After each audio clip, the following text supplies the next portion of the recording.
We need multiple elements of that. Sure. Thank you, Doctor. And in MSW fields, when I asked my friends, there are many students who are pursuing dual degrees. So how can Masters of Social Work as a course can combine with other courses? Do you think that social work and other related fields, they go together, like MBA or MPH? How do they correlate with each other? Well, I'll use my own example. For me, my skills as a public health person are greatly enhanced, I believe, by my skill set as a social worker. My skill set as a social worker is, for me, the foundation because it helps me to understand the person and environment. It helps me to understand the multiple levels that impact individuals and communities and groups.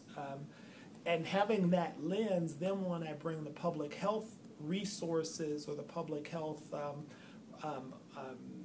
frame of thinking to a problem, the epidemiology, is that our first priority?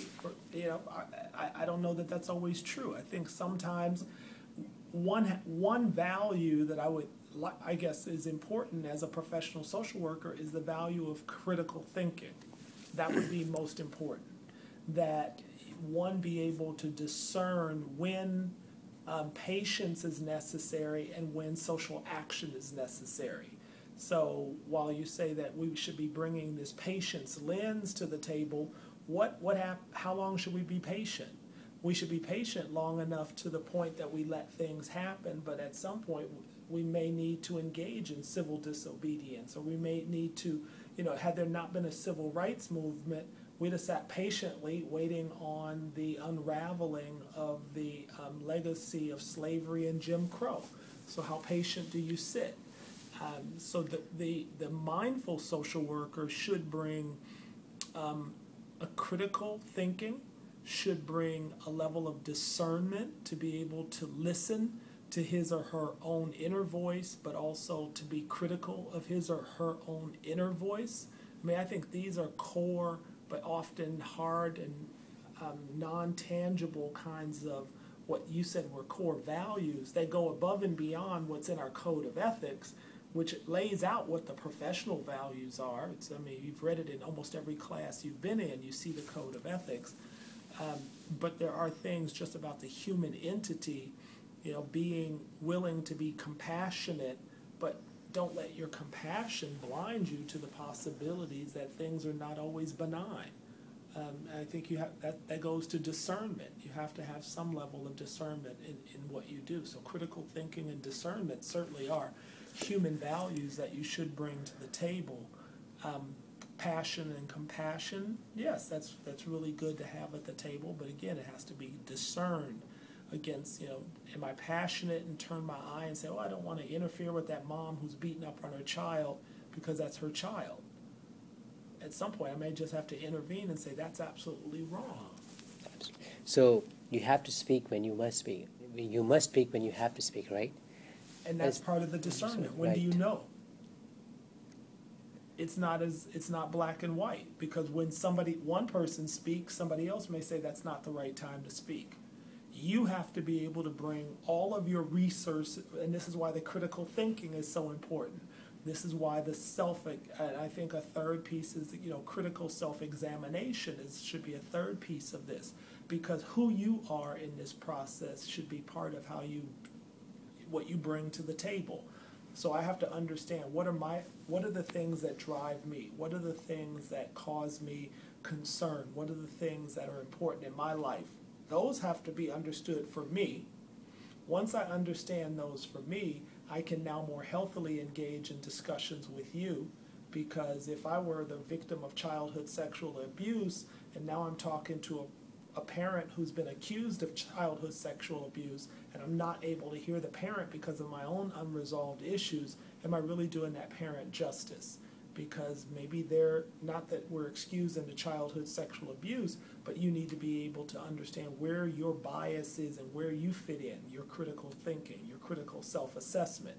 Critical thinking has to be, well, now that I kind of understand where I am in this situation, I'll be constantly vigilant of it, What are the things that I should be knowledgeable about that will help me to work with this individual, this family, this group, or this community? That's where your knowledge comes in. And then the discernment is being able to discern, okay, there's three options. Which one do I do? Why do I do it? Under what circumstances? Do I act now or do I wait until later? But there seem to be some really, fundamental, core, humanistic kind of elements that we have to bring to the enterprise as we try to then build on top of that all of our intellectual skills. Wow, thank you for your wonderful answer, Doctor. And as a Dean of School of Social Work, Loyola University Chicago, so during this your tenure, is there anything that you are particularly focusing on in the school? One of the, there's some necessary things that all schools have to do. Making sure that we are focused on developing and advancing the best educational platforms that we can for students. So being constantly reviewing the curriculum and making sure the curriculum reflects important aspects of contemporary practice, making sure that the school is a resource steward for the funds, the person power that we have available to us so that we're not exploiting our own resources, making sure that we get our full reaccreditation in the reaccreditation process is really important to the school. So as the dean, I'm very sensitive to that. We have a 100th anniversary celebration coming up in a few years, so making sure that we're getting our full opportunity to celebrate that 100th anniversary. And in addition to those, the School of Social Work and the kinds of legacy that I would probably want to leave is something that reflects on, that the school advanced its prominence in being a center, a hub for thinking about, writing about, studying, developing knowledge about the worth of social work practice, the real worth. And why is it important for social workers to be part of key elements? So, thank you, Doctor. And finally, I would like to go to the last questions. This is your own opinion. So, how do you define life? Life has a beginning, a middle, and an end. And I guess I'm in the middle of it somewhere now. And yes, life has a beginning, a middle, and an end. And then you have to do the best that you can at any one of those spots. Sure. And how are you? Are you enjoying life?